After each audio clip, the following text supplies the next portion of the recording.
Dirvi che io oggi sono qui a presiedere, a rappresentare la Camera di Commercio nella Casa delle Imprese. Questa è una sede di proprietà della Camera di Commercio, quindi è un po' anche vostra. E sono contento e ringrazio l'amico Assessore Guidesi per aver voluto questo tour per andare a premiare le attività a casa loro, perché questo è un segno importante di attenzione da parte della Regione Lombardia. È un momento importante per una serie di ragioni, vi voglio dire poche cose, ma ve le voglio dire in modo molto sentito e col cuore. Chi svolge le attività come le vostre fa un servizio sociale, lo diciamo tutti, ma soprattutto guarda negli occhi la gente. Che voi siete attività parte integrante dei vostri territori, delle vostre comunità e siete attività che prestano un servizio vitale per la vostra comunità.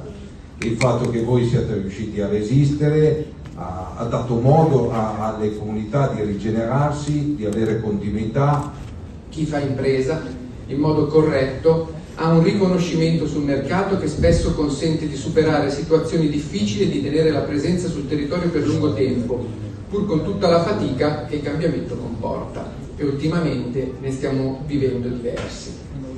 Il fil rouge che lega le aziende storiche e che ha permesso loro di superare la crisi che nei vari periodi storici si sono succedute è una forte tradizione di passione e dedizione verso l'impresa, considerata come elemento forte della propria identità personale.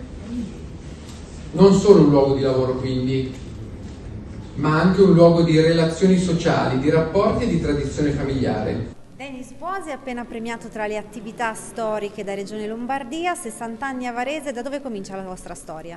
Comincia da Venegono Superiore nel 1958, da mio papà Hermes, che è arrivato dal Veneto e ha aperto un negozio di alimentari. Dal negozio di alimentari è diventata una rivendita di pasticceria. Dalla rivendita di pasticceria io negli anni 70 ho iniziato come pasticcere, poi abbiamo inserito la cioccolateria, poi la gelateria, il bar e attualmente l'azienda, per non farci mancare niente, l'abbiamo chiamata Bosi Food Experience, così un'esperienza a tutto tondo sul food. Qual è il segreto? Il segreto è la passione per il proprio lavoro, come penso in tutti i lavori. Io ho la passione, grazie a Dio ce l'hanno anche i miei figli, ce l'aveva mio padre, ce l'aveva mia madre che qui con me ha ritirato il premio anche lei oggi, e quindi la passione secondo me ti porta dappertutto.